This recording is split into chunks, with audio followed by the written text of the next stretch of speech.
Okay, hello and welcome to episode 9 of 5 with Phrase. Now I'm excited, another guest that I don't know personally, okay, but this person, very similar to me, has worked in a profession for a very, very long time and then decided to quit his job and started feeding the homeless and became an internet sensation doing it. So you might know him by his Instagram handle of What Does Jake Do Next?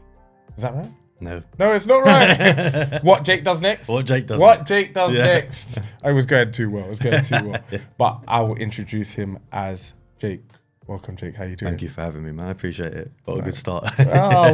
We got to keep in the L's it's with good. the wins. Yeah. But thank you so much for coming all the way pleasure. down to Bromley to shoot this with me. It means a lot. And as I said, these are ones that are always special because this is the first time we've met. Yeah, it feels weird talking online, getting introduced through our friend and then meeting up now. It's a good feeling. Yeah, it's nice. And we had a little Nando's settle in. Obviously, you know a little bit about the podcast. Yeah. We've got some icebreakers to get you warmed up. Cool. And then we'll go into the 5 questions, which I'm looking forward to hearing from you on. Awesome. Ready? Yeah, I'm ready. Let's do it. Okay, so the first question is, would you rather always speak in song lyrics or movie quotes? I think song lyrics. Yeah, song lyrics actually. Yeah? Yeah. I need to know where your mind went to. What was the Do lyric? you know, the first thing I thought was, what's my go-to karaoke tune? Yeah? And I thought, okay, Regulators. And if I could talk in Regulators, What's Regulators? Warren G and Nate Dogg. Why that rings a bell, but I can't. Oh, You're gonna have to give me something to work with. How does the song go? Do you know what? So at the beginning it goes, Regulators, wow. It was No, I cool don't. You know what? The fact that that's your karaoke song, and I don't know it. God, that was I think that must be 30 years old. Maybe more than that. Yeah. I definitely heard it. I'm gonna have to go away and That listen catch to you it. off a little bit. It threw me because normally like Mario, Let Me Love You. I was thinking, Oh no, Lover obvious- Boy, but no. Warren G, yeah. Why Something the name rings a? What Warren G was? What type of? What genre of music? So same sort of times as when Dr. Dre, Warren G, Nate Dogg, all of those. It's ringing a bell. I feel like it's one of those ones where probably like if I hear it, I'm like, okay, now I'm with you. I'm gonna go away and listen. To it. I'll play it. But yeah, I don't know. I think I would go. It's It's a tough one. Maybe movie quotes because just like, are you not entertained? Is in my mind like being able to say, are you not entertained? Yeah. That would be that's in my head heavy. But I love music and film, so it's a tough choice. Yeah, I think music's my bigger quotes. over the films. Yeah. Yeah, I love both. Right, question 2. Is what is the most embarrassing song you have on your phone? How do you listen to music, by the way?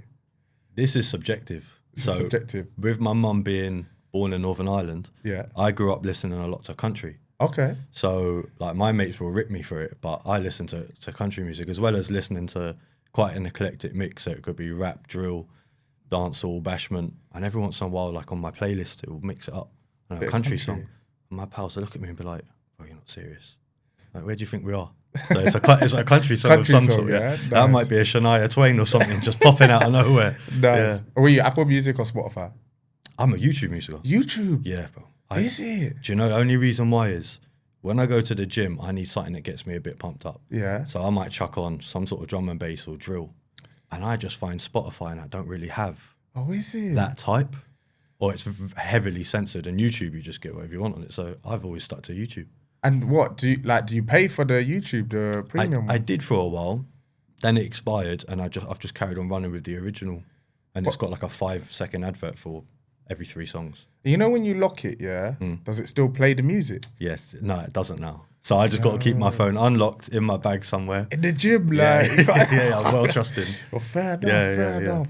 You know what? Yeah, when I was drafting up this question yesterday, and I was like, "What's mine gonna be?" And literally, like, I then put it on, and I'm typing in the question into my notes, and I'm on the DLR. Remember, I told you I was on the DLR yesterday.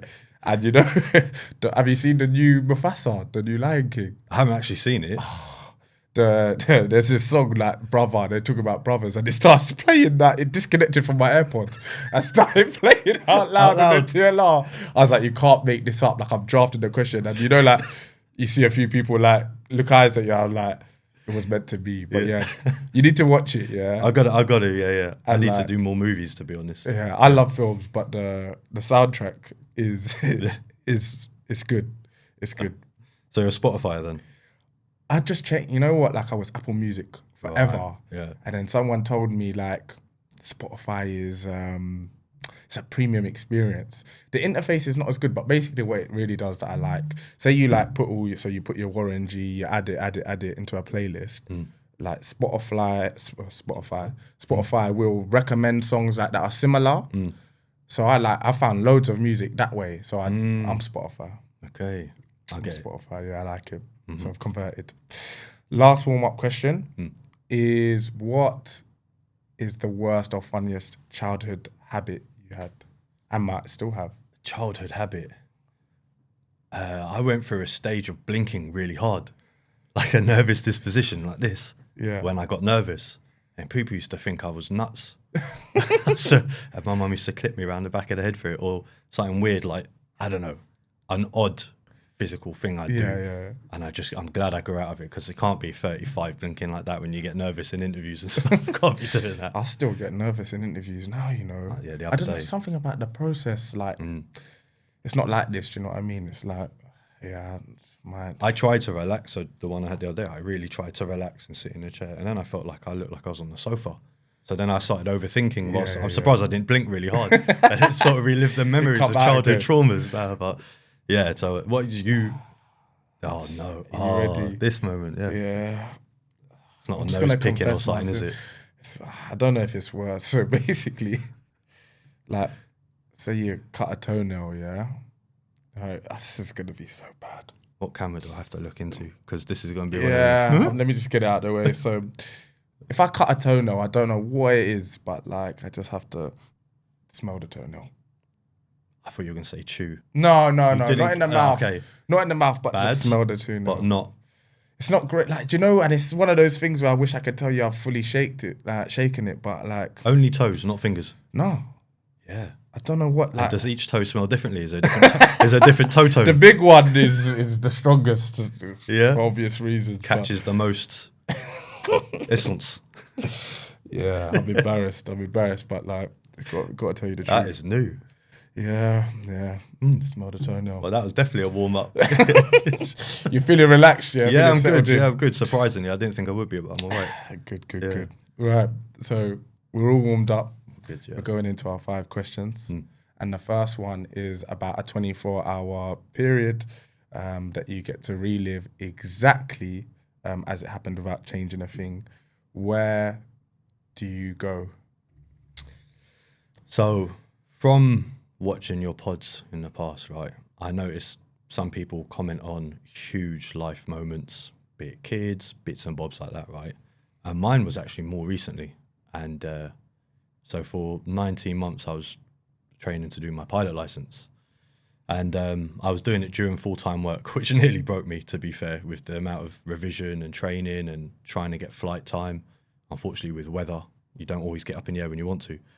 So the 24 hours for me would be the 12 hours before the flight where you just don't sleep. You just can't sleep. The nerves are through the roof. And then to the 12 hours after where I passed and was able to hire a plane and fly by myself.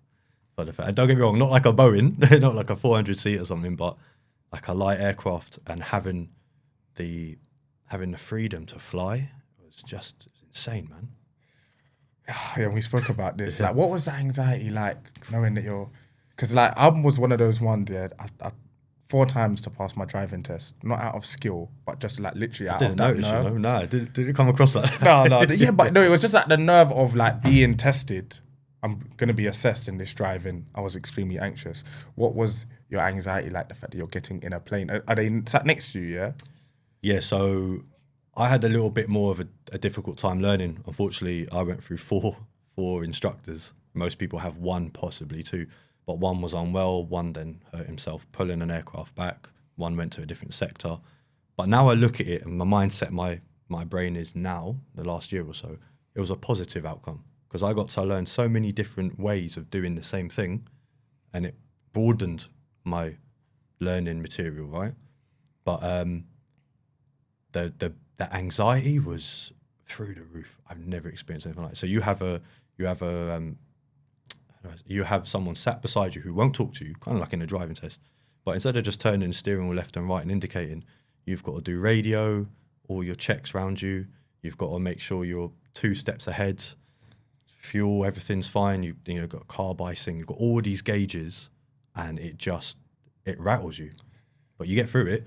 And during those tests, they don't look for perfection, but they look for competence and the ability to fly safely, the ability to know where other aircraft are around you.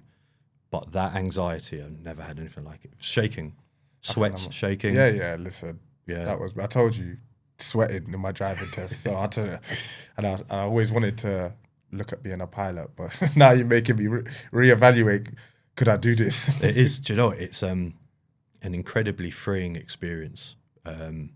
Like today, to get here was about an hour 45. And if you take off from where I am now, around Watford, you can get to France, Le Touquet, in an hour. Crazy. You can go to another country in an hour, or be here in an hour 45. So the possibilities and the doors it opens are just crazy. So talk to me, do you get like minors and majors, or like what does it look? You land the plane, Yeah. and then does he tell you there and then? Like, what does it look like? Yeah, pretty much. So luckily I didn't get any, so I don't know firsthand, but from what I know is you can just outright fail, or you can sort of like defer on one area, and then you'll have to retake just that one area. So I guess if it wasn't false landings, so say your engine cut out, and being able to prove that you know what to do in that instance, you'd have to retake that thing again. But I think it's just you only get one opportunity. You don't get multiple minors, one. Yeah.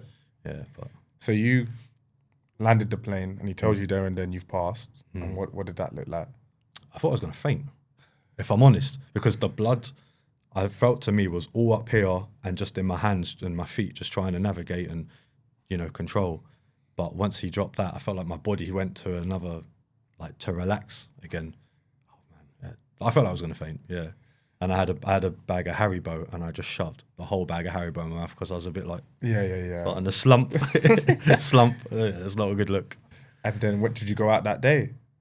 Or The next day. The next day. I relaxed. The next day, someone else from the flight school who's already got their license just said, let's go celebrate. And it's lovely to have someone there who can enjoy the experience with you rather than having an instructor or a tester. Yeah. And it's incredible. Yeah. What does it feel like to fly a plane? So I got my bike license, and when I got my motorbike license, that's one level of freedom, right? You know, you haven't got anything protecting you, and you just feel the elements, right?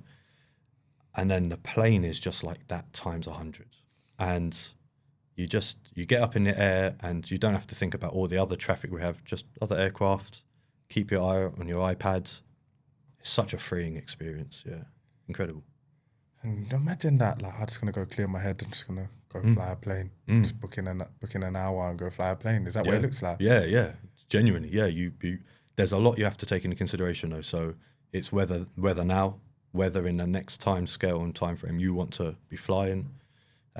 Is the aircraft even free?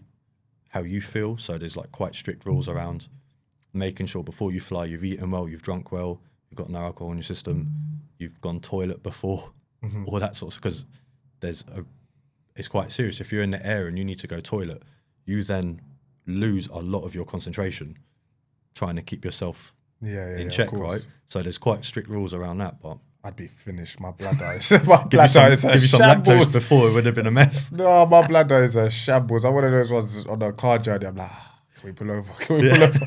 I'd be a shambles. Well, if you needed to, there's only a window about that big. So I mean, you got to do what you got to do through that. Do what you got to do. What made you want to fly? So with my newest group of friends that I've had in my life, we went to Sweden for an event. I think it might have been a Chris Brown concert or something. And one of the boys there called Aaron, everyone called him Pilot, and it's the first time I'd met him. We went on a night out, had a wicked night out, and come back, and we were putting pizzas in the oven, feeding everyone. And his background was him stood in front of an aircraft. And he just showed me videos of him and his pals jumping in something, flying to somewhere, doing bits and bobs. I just fell in love with it. I said, I've got to do it. And when I put my mind to something, I'm like, that goal, I'm getting it. And I did it, yeah. And it's made it to your highlight reel, your best 24 hours. Yeah, 100%. And, you know, there's a few things I was toying with Is that it? Is that it? But definitely the one that stands out the most is that, 100%. If I can get over the bladder situation and my anxiety of test, and I might jump on with you. Sounds You exciting. gotta come. You gotta come up, man. It's I definitely come up with you, but I mean, I always wanted like to fly, but yeah, it's scary, but scary is good. They'll do it. 100% we've got to do it. I'm with you. Right. Question 2. How you feeling? You alright? I'm sweet, man. I'm sweet, yeah. Yeah, I like that one. Question 2 is about you get to go back and speak to a younger Jake. You get to go to one time and tell yourself one thing. Where do you go and what do you say? For me, it would be a time when I just started my career in the motor trade. So I did 16 years in the motor trade, and quite early on, I got into modified cars. Being in the motor trade, it happens, right? Being a young guy. And a lot of the guys I worked with were 10 years older than me, and they had RS6 Audis and, you know, RS3 and all of these really fast, high-performance cars. And I had a Golf GTI, it was fast. But I would go back to myself and tell myself to stay in my lane. And I know it sounds a bit weird talking about cars and saying stay in lane, but it was a matter of I tried to keep up with people 5 to 10 years older than me. They had so much more financial freedom to get an Audi, to have another nice car, and try and keep up with them. Really, I loved my Golf, but I sold it to try and keep up with other people, and I didn't enjoy it enough. I put myself under a lot of financial stress to get another car. And I look back at it now and I would just say, just relax, man. Enjoy it for another year or two. Let them do their thing, you know. That would have been, and that was 15 years ago. I think it's easy to get caught up in that comparison, especially now with like social media. Do you know what I mean? How powerful that can be and how much you can see people's highlight reels and see them living their best life. And I want that. Like I used to follow like jewelers. Be like, a Rolex is the answer. Do you know what I mean? Like a Rolex is the answer. Yeah. I should get one of those. Yeah. So when you sold your Golf and you got an Audi, what did it feel like when you bought the Audi? So my Golf was a bit crazy. It was high powered. It was really fast. And I got an Audi. It was a similar sort of thing, but more toned, more adulty. And it was boring. And I went to try and get my Golf back, and the guy wouldn't sell it back to me. And I just look back at it now. I think, what a poor decision I made and it was for keeping up with other people and for gratification that I didn't need at that time. I was still young, you know, I was 20. You should be living your life and enjoying yourself then. So looking back, it was a mistake, I'd say. Yeah. I think, it's one that a lot of us make, but it was beautiful to hear about what you're driving now.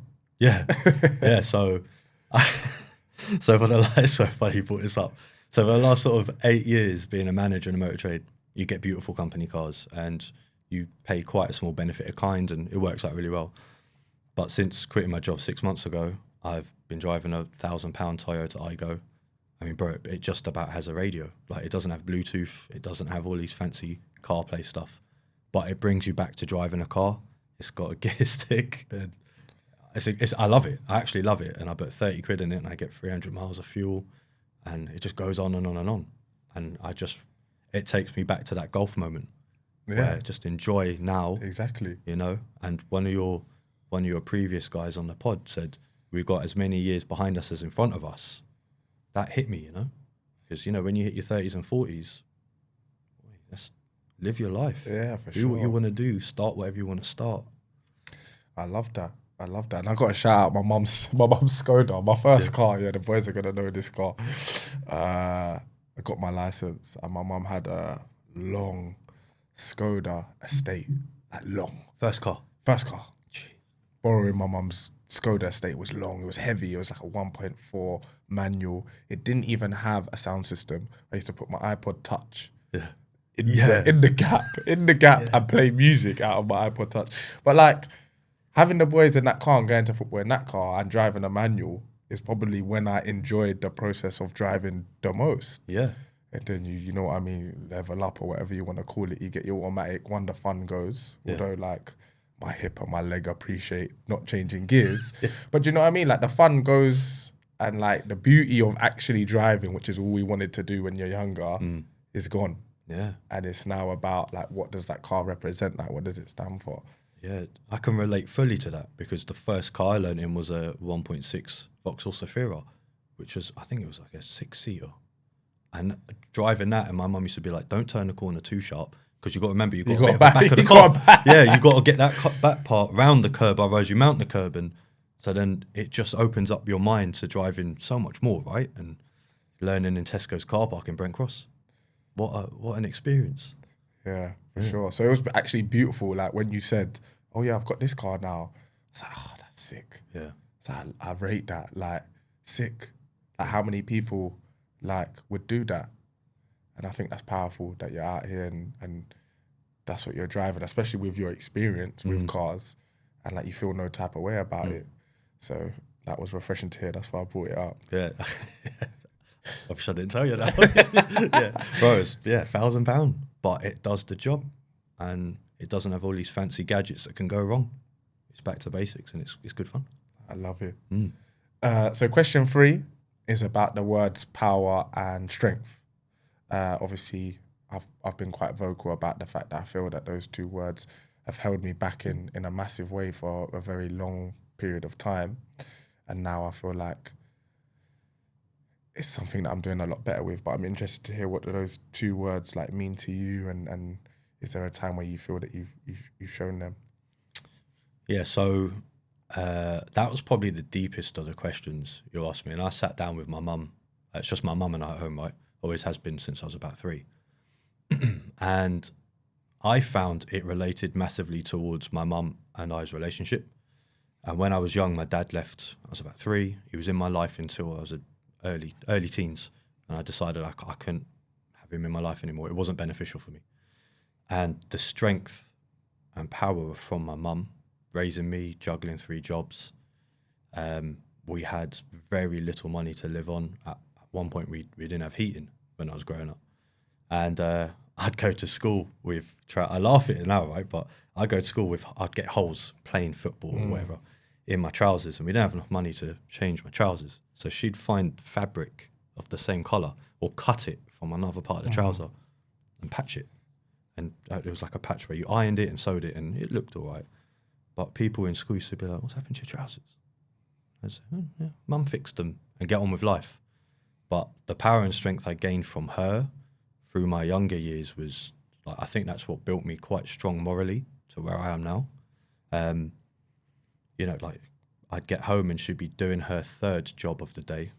And I'd go to, bless her, I don't think she's alive anymore, a lady called Lily, who lived next door. And she was about 60 at the time. She'd look after me for the next couple of hours till my mum finished work, then come home, cook some dinner. It was my mum, the strength and power side, yeah. Juggling 3 jobs. Yeah, so she came over from Belfast in her, I'm going to say her late 20s, because of the troubles that happened in Belfast. And she came over and she juggled a few jobs. And then when I was born, she was cutting bras for it's a company called Elder Original. So it was like a strapless bra that stuck on. So she was cutting them. She was childminding 2 or 3 kids at a time, and she was a waitress at a restaurant. And she'd get up at 5 and get home at 8 p.m. And that was her 6th day a week, pretty much. And I don't know how she did it. I really don't know how she did it. Get home and then have to look after me. And yeah, it was hard. I'm sure it was hard work. We struggled. Listen, single parents, like you have to salute them. Have to salute them. That's insane. 3 jobs, bringing up a young boy. I couldn't think of a better definition of that. And how do you feel that you've shown that what you've got from your mum? How do you feel that you've shown that in your life? So I think 2 ways. Back to her, she retired. She was in the NHS after that for about 20-something years as a surgery receptionist. So now, so I got an American Express. Get some points, get some air miles, whatever it might be. We've all got them, man. We've all got the problems. Bro, I've made a supplementary card. So it's got my mum's name on it, my card deals, right? You get the bonus Avios for that. Well, wait till you hear this one. This is incredible. So I gave her the card. I was like, Mum, you're retired. You've worked your whole life. You know, don't go too mad, but enjoy yourself. Take the girls out, go and whatever. Bro, and I tell you, she spends. She doesn't know, she might know now, that on my phone I get a notification when things spend. And about a year ago, I got a notification on my phone and it said £359 or something at Kitchens Direct. And I was like, I've been scammed. Something's going on, I've been frauded. So anyway, I got home. I said, hey, Mum, how's your day been? Yeah, it's been great. Do you do anything? No, not much. Oh, I think I got scammed today. She said, no. Something's coming in the post tomorrow, next day delivery. Well chuffed with herself. Bro, she bought a wine fridge. Not like we don't have a big fridge already. A wine fridge holds 12 bottles of wine, and it just sits in the corner of the kitchen. And I just thought, she's worked her whole life, let her do it, right? But that was a bit of a hit. Nearly 4 bills on the fridge. Out of nowhere. On the fridge this big. You put a few packed lunches in it. But she's worked the whole life, you know? So giving back to her, giving her financial freedom that she's never had before. We just about made ends meet. And then for me, it's morally. Like I do my absolute best to give wherever I can back to either the community, charities, volunteering. And I try not to screw people over. Like I'll give you the transparency and the truth, even if I think you might not want it. Yeah. I'll delicately package it, but just hand it because people don't deserve to be lied to. I don't want to hurt people. So I think those two in the past have built me now to where I am now. Oh, that's powerful. It's powerful. And out of curiosity, have you always sort of walked around with those morals and done the right thing?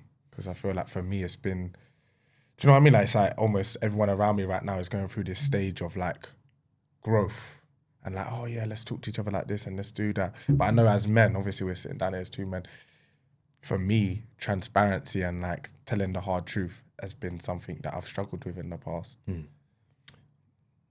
We touched on it earlier when we were grabbing food, right? And I think morally I've strengthened that side of my life in the last 5 years or so.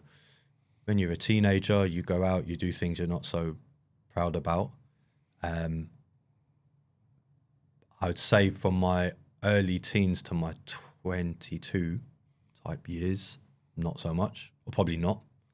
But from that point on, I started getting into management with work and realizing, you know, you're now managing people's, essentially, maybe not directly, finances, happiness at work, happiness at home, their lives, right? And if you don't manage, coach, and lead people properly, you can ruin people's careers, you can cause huge upset. And I've had to do some hiring, firing, all that, because I've managed teams. But yeah, it's all from that. Yeah. Yeah. And for those of you for anyone that's watching and don't know, like some of the stuff that you're putting out there on Instagram is incredible. And you are really like serving the community, man. It's powerful. And I, as I said, I'd love to come up your way now, make the trip back to your way and come and do some of that stuff with you and just uplift people. Yeah, I'd love it. I'd love it. Do you know, I try and get anyone from, and it doesn't have to be people with big followings or big social status or certain jobs. You know, I'll take randomers out and help feed the homeless and do stuff like that because it's good for them. It's good. I believe in karma quite heavily. And I think it's so good for your karma, right? But I've got this great relationship with Prep up around my way, and they will give me the food they haven't sold at the end of the day, and I'll go hand it to charities. And sometimes there's just so much the fridges in the charities don't hold enough. So then I'll hand it to the homeless, and I have to store it safely.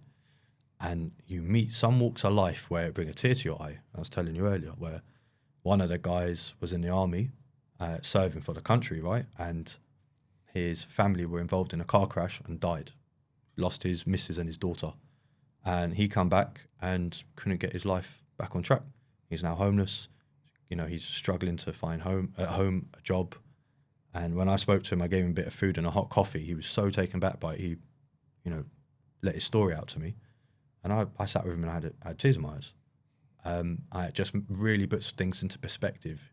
You can't be grateful enough for what you have today. You know, like, tell your mum and your dad or whoever you love them. Tell your friends you love them, because you don't know what changes overnight. Yeah, you never know when the last time that you can do that. And that's why, like, I tell the boys, this pause thing, like, you need to stop that. Like, if someone's telling you something that, like, is nice, whatever it is, do you know what I mean? Like, you're hitting them with a pause. Again, like, you don't know what could be happening in life, do you know what I mean? Yeah, yeah. And, yeah. There's a time and a place for a pause, though. Like, sometimes someone will come out with something like, oh, that's mad long. And you're like, wait, what? I'm no, Yeah, I'm a no pause.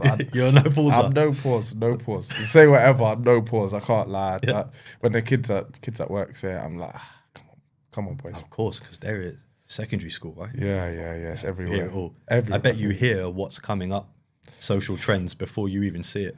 So I'll be honest. At one point, I was keeping up with it. Now it's like a whole new language at certain points, and like I think some of them have YouTube channels and stuff. It's just crazy, like what young people can put out.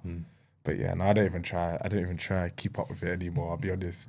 And like now, I've got to that age where they're like, "So are you 45?" So this career hasn't been kind to me. Career's not been kind to me, but yeah. But no, definitely. I can imagine like it's such a like two-edged sword. Like it's so rewarding, but I bet it's really tough at sometimes to sit down with some of the homeless people and other people that you meet as part of your journey. Yes, I've had stories of, you know, just people who've been alcoholics and they'll say, oh, just another pint. And then missus has left them. They don't see their kids anymore. They've got too drunk and made really poor decisions. Career gone, family gone, money gone, house gone. And you think that's from drink. That's quite simple. All of us have, most of us, a glass of wine, a few pints on a night out, a few shots. It's ruined people's lives, you know? So it's a real slap in the face. I'm trying to do quite a bit of work with, I can't name them yet, but a hospice around London, where some of my friends have done quite well in business, got quite nice cars. So we're going to take supercars to these kids because they have been told a few of them have certain model cars, certain colours. We're going to source those cars and take them to kids. And bear in mind, they're in a hospice, so they're not coming out. You know, it's so sad to think it, and they're young, they're under 10, most of them. So bring those cars to them, let them rev the car, let them sit in it, let them sit on the bonnet, take pictures, because that's a memory for them. They'll never get the opportunity to have. That's going to be really powerful. Yeah, so I'm trying to branch out what I'm doing for people, you know. And we spoke about like when you make the type of content that you do, there's always going to be some people that are like, oh, why'd you do that? Why are you filming this? But ultimately, like, it's uplifting. And it doesn't matter how many likes you get. Like, if you make one person smile, one, you've helped change their life for the better in the process. But if one person's sitting on their smartphone and smile, it might encourage them to do the same in a little way. It doesn't have to be go out there and get your camera, but even how you interact with someone in the shop. This is it. Nail on the head, 100%. I've actually got that stage where anything I post, a few people have said, why can't I see the likes? I disable that. I don't care if it gets 5 or it gets 500 or 5,000. As long as the views are there and people take 10%, you know, happiness from it and go and do something better that day, that week, that month, and help a homeless person or knock on the elderly person's door next door and just say, hey, is everything all right? Your house hot? You got food? I've done my job, you know? And if I feel so strongly that if everyone was 5% more charitable or nicer in their life, it would make 100% difference to the world. 5%, nothing. Once a week. Difference would be crazy. Give a coffee to a homeless person once a week. Call someone you haven't spoken to for a while and say, you know, I love our relationship. I don't have to talk to you every day, but I really appreciate you. That could stop them making a life-altering decision in their life. Domino effect. Right? Yeah. The butterfly effect, domino effect, whatever it might be. But I feel really strongly about that now. Really strongly about that. Yeah, and you're definitely doing your part. Yeah, it's I feel like it brings me a lot of warmth inside. I do get the comments where, why are you recording this and doing some posting it online? You're just trying to do it for clout. No, it's cold. You know, you meet some people that aren't so nice. I'm putting myself out there by myself, handing food to people, sometimes in groups of people. I'm trying to make people who are lucky enough, like us, to have good jobs and whatever it might be, to be better. I'm not doing it for clout. Yeah. And listen, I think you could do it. There's always going to be that very small percentage of people that will throw salt on you no matter what you do. And I think that's more a reflection of them, or it's definitely a reflection of them and not like the good work that you're doing.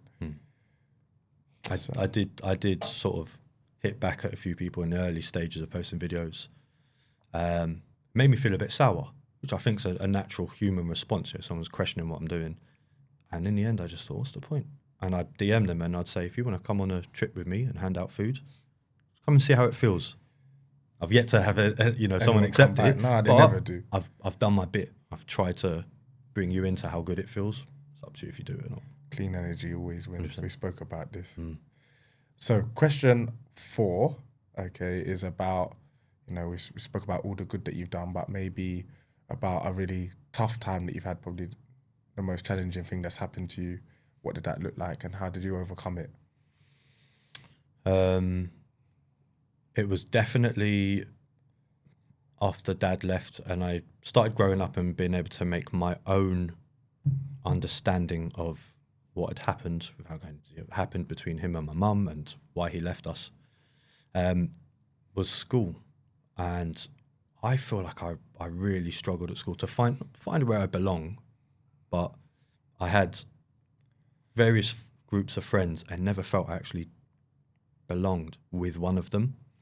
And it was mainly, I think, because I just wasn't sure what type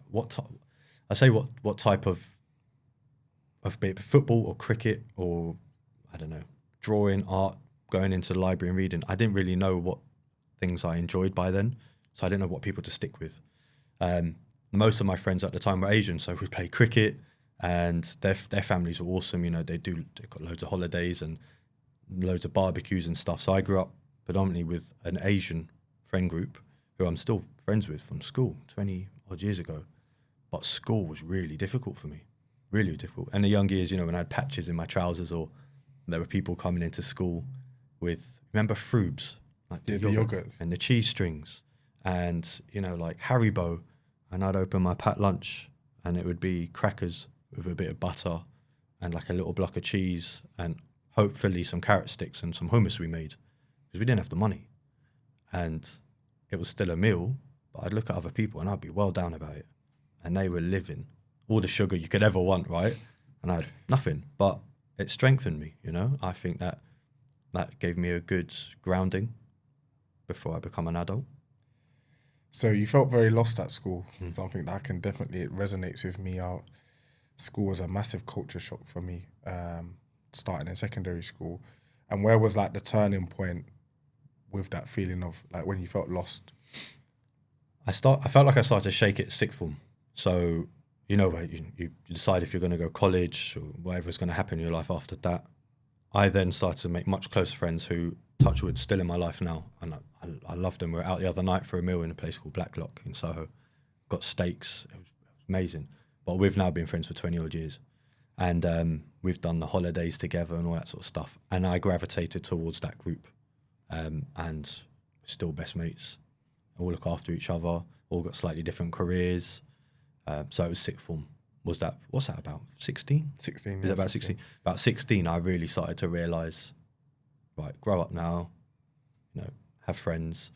But my mum and I still really struggled financially from them. So I used to go to school with either the same one pair of tracksuit bottoms or 2 pair of jeans. And that's all I had in my wardrobe, and T-shirts, Primark, Matalan T-shirts, go to cancer research, see what clothes they had. But yeah, then started to get a job and become sociable. Yeah. So you sort of like stuck it out and found a social group that worked for you. But what did it look like in school where you didn't have your place?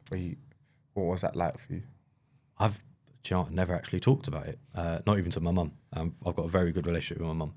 But there would be days on lunch where I wouldn't play cricket with my Asian friends. And I'd go and sit in the library in a corner where no one was. And I'd just sit there and sleep because I didn't want to do anything else. I didn't want to talk to anyone. I didn't know who to sort of go and talk to. I made the really odd decision of taking design and technology at GCSE. So I was the only boy in a class full of girls knitting, right, and making clothes. But it made me then see a slightly different side of school because that was creative. And I like being quite creative, be it painting, fixing things, problem solving, DIY at home. So the library bit was the worst point where I just go and sleep. And I wasn't tired. I just didn't want to. I wanted to cut my day by an hour. Yeah. Just like cut off from it. Yeah, and the library was so quiet, I happily slept for lunch.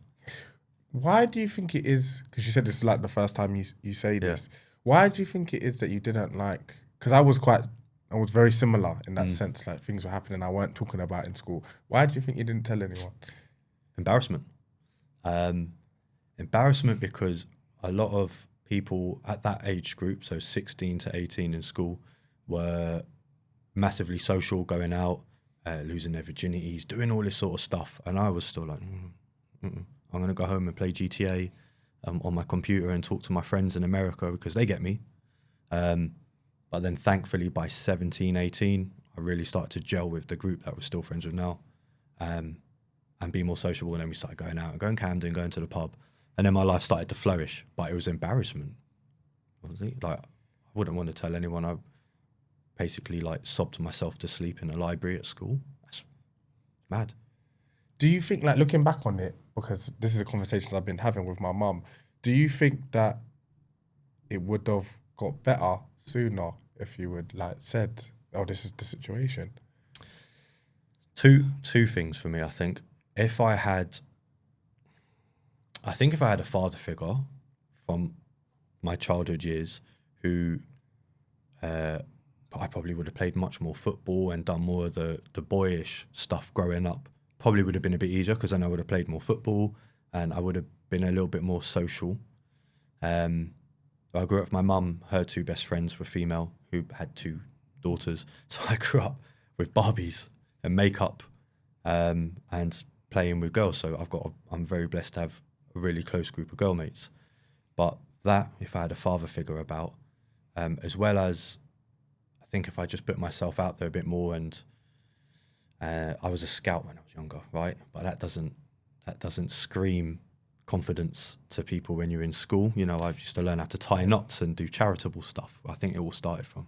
But loads of my friends were in football clubs or video game clubs and all that. So I pushed myself a bit more when I was younger.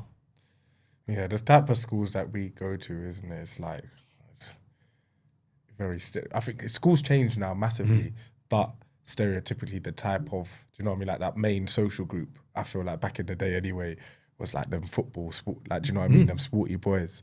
And if you didn't do that, you were like an outcast. Yeah, and I was always quite tall in school, so I'd get nutmegged all the time when we played football.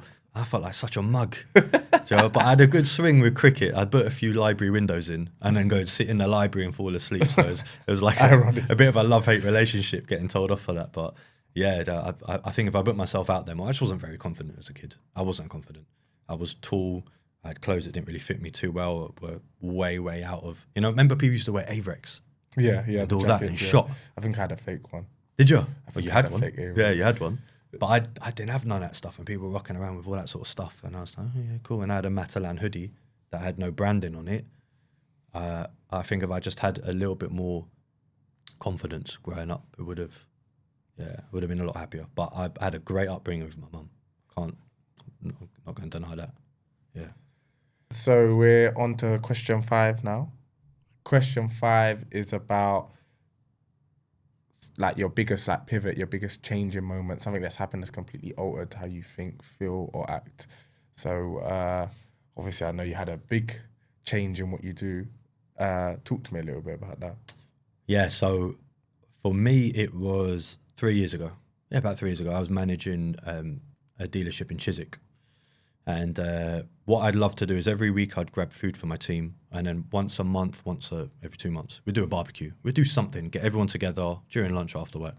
And I went to a Tesco local, and me and my colleague were walking around with a trolley, and this little Asian lady at work in Tesco ran out like pale, and she said, "He's just collapsed and I think he's dead." And we're like, what are you talking about?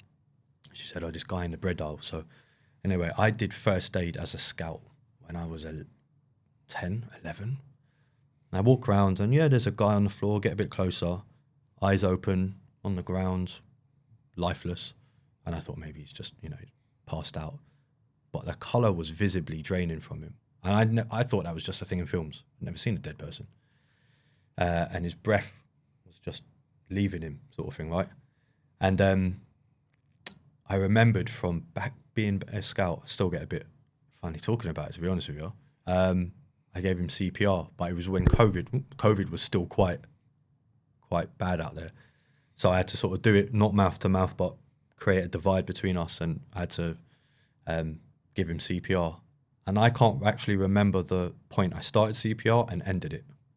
It was supposedly 3 minutes, which is quite a long time to do it. Yeah, that's a. But he, wow. yeah. He gasped for breath. He couldn't talk. I think when something that's happened to you, you can't really articulate, right? But I brought him back. Wow. And I had to have some counselling for it, because I got some form of PTSD from it. Like, I'd hear sirens and I wouldn't cry, but I'd just have tears and I couldn't switch them off. And a little while afterwards, I contacted Tesco's and they said they had the video of it, and that's how they worked out how long I was doing CPR. But my brain just switched off. So from that, I just took how an instant you can be gone. And he was like in his late 60s. He just forgot to take medication for blood pressure and had such a severe heart attack. He died standing up, fell, right? And from that, I just feel like more people should do first aid. So you never know who's going to need it. I mean, would you rather know if, say, your mum, dad, loved one had a heart attack, passed out, choked? You'd know how to put them in a recovery position, how to do CPR, how to use a defibrillator, whatever it might be. I think more people should know first aid. Definitely. That was a pivotal point. That's a crazy story. Have you did you ever speak to the guy? Sadly, because of GDPR, it's great in some ways and not so great in other ways. The Data Protection Act wouldn't allow me to get his details from the police or ambulance service. But the police were great, to be fair, and they called me a day and a half later. They said, just so you know, he's in hospital, he's well looked after. He was dead, but he would have stayed dead if you didn't do that, because people weren't quick enough to react to what had happened there and then. So yeah, it's still, I've actually got sort of goosebumps talking about it, but I try to spin everything out positive.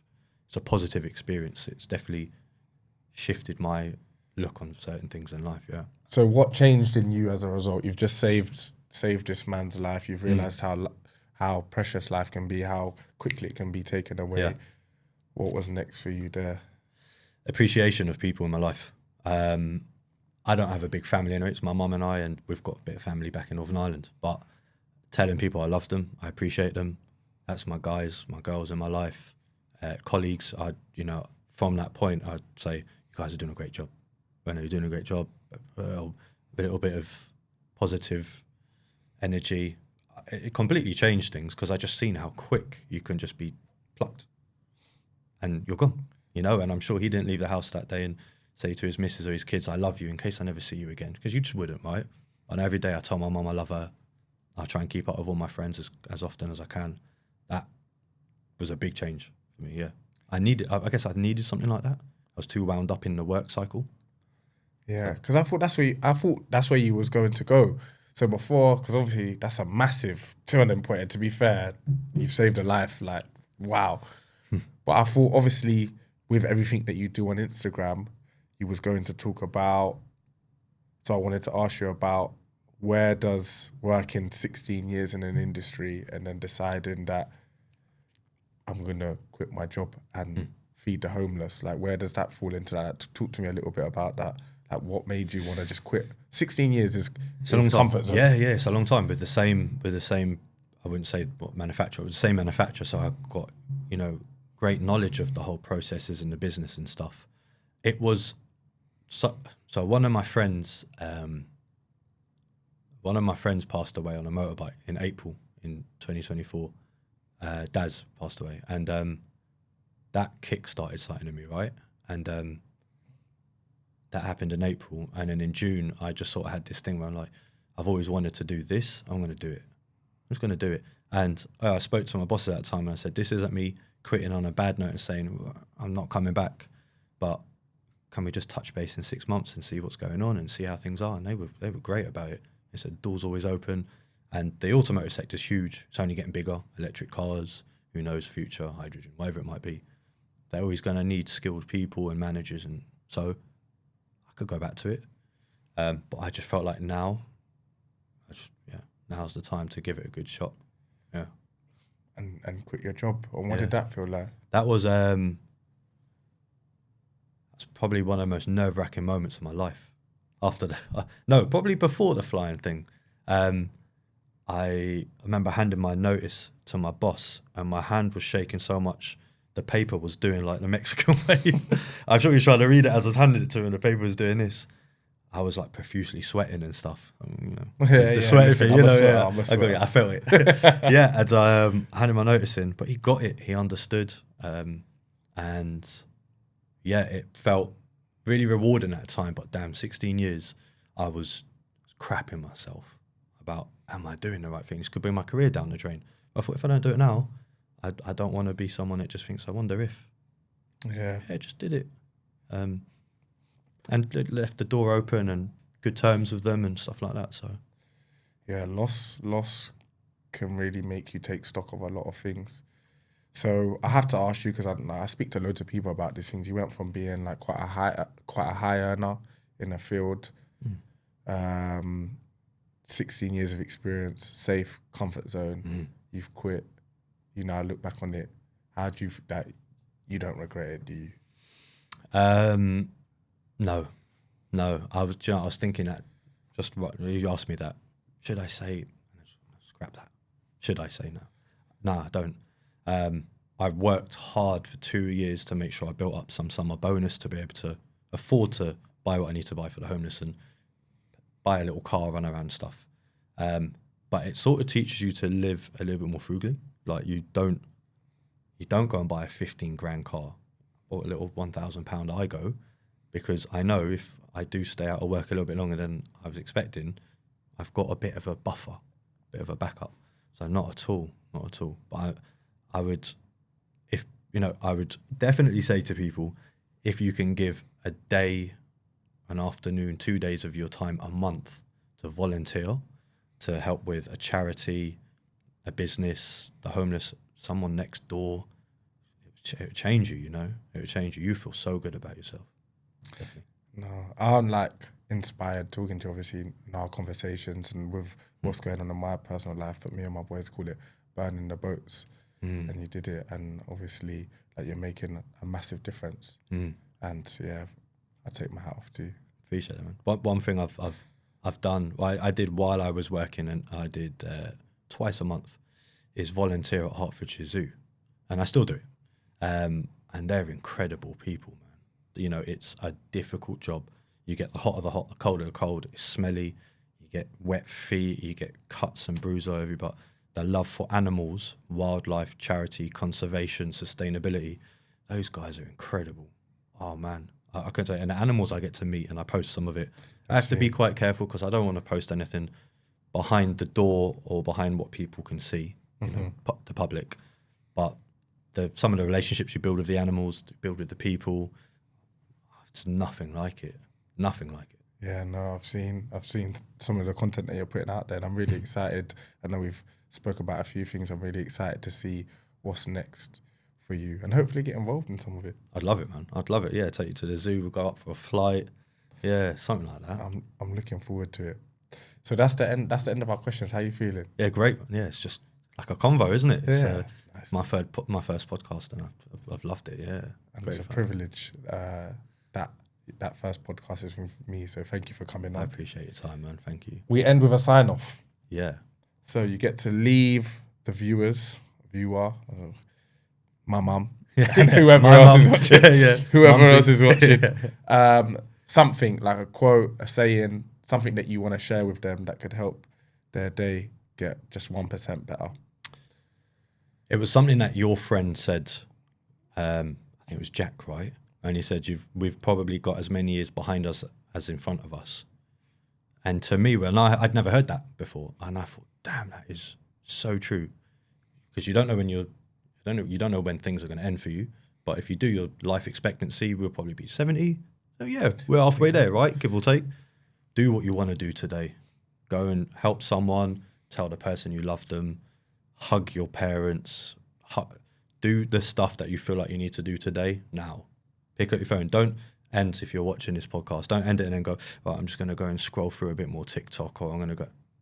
Do something. Do something about your dreams. Do something about your aspirations. go and apply for a different job, go and tell someone you love them, go and do a new hobby, learn a language, learn to ride a motorbike, learn to drive if you don't. Do it. Powerful. Take action. 100%. I like that one. Perfect place to end. Yeah. Jake, thank you so much for Appreciate coming your on, time, bro. and I'm Thank you looking so forward much. to it. Thank you so much, man. Been awesome. Thank you. You.